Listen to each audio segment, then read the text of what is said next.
13 জুলাই 2025 তারিখে কেতসীমার বটতলা মিলনায়তনে ঢাকা বিভাগ প্রবাসী অ্যাসোসিয়েশন ফ্রান্স শাখার নতুন কমিটি 2025-26 এর পরিচিতি সভা অনুষ্ঠিত হয়।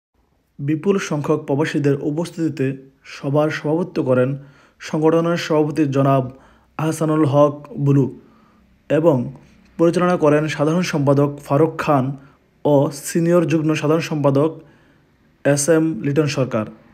অনুষ্ঠানে প্রধান অতিথি হিসেবে উপস্থিত ছিলেন সিরাজুল ইসলাম মিয়া। পবিত্র কোরআন তেলাওয়াতের মাধ্যমে সবার কার্যক্রম শুরু হয়, পরে সম্মিলিতভাবে জাতীয় সঙ্গীত পরিবেশিত হয়। সভায় শুভেচ্ছা বক্তব্য রাখেন সাংগঠনিক সম্পাদক আব্দুর রহিম মোল্লা। বিশেষ অতিথি হিসাবে বক্তব্য রাখেন উপদেষ্টা মানিক মিয়া, সালেহ আলী, শামীম মোল্লা, আসাদ আলম, জিন্না মিয়া, আবুল বকর, ফরিদুর রহমান, শামসুল হক, আপেল শিকদার ও মান্নান খান।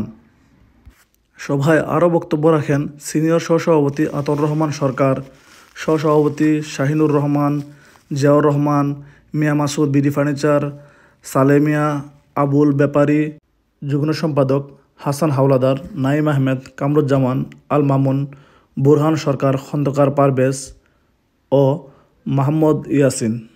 সভায় আরও বক্তব্য রাখেন সহ সাংগঠনিক সম্পাদক হিমু মাহমুদ, তারেক আহমেদ, মাহমুদুল হাসান, সাব্বির হোসেন, প্রচার সম্পাদক খোকন সরকার, সহ জনশক্তি ও কর্মসংস্থান বিষয়ক সম্পাদক জুনেদ খান পাখি, শিক্ষা ও সাংস্কৃতিক সম্পাদিকা তৌফিকা শাহেদ, সাহিত্য ও প্রকাশনা সম্পাদক কবি আতিকুল ইসলাম খান, কার্যনির্বাহী সদস্য সোরার হোসেন, কার্যনির্বাহী সদস্য মোহাম্মদ রেজাউল করিম ও আরও অনেকে।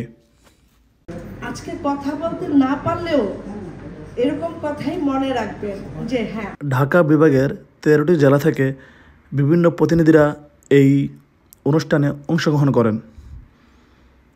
অবশেষে সভাপতি সকলকে ধন্যবাদ জানিয়ে এই অনুষ্ঠানের সমাপ্ত ঘোষণা করেন।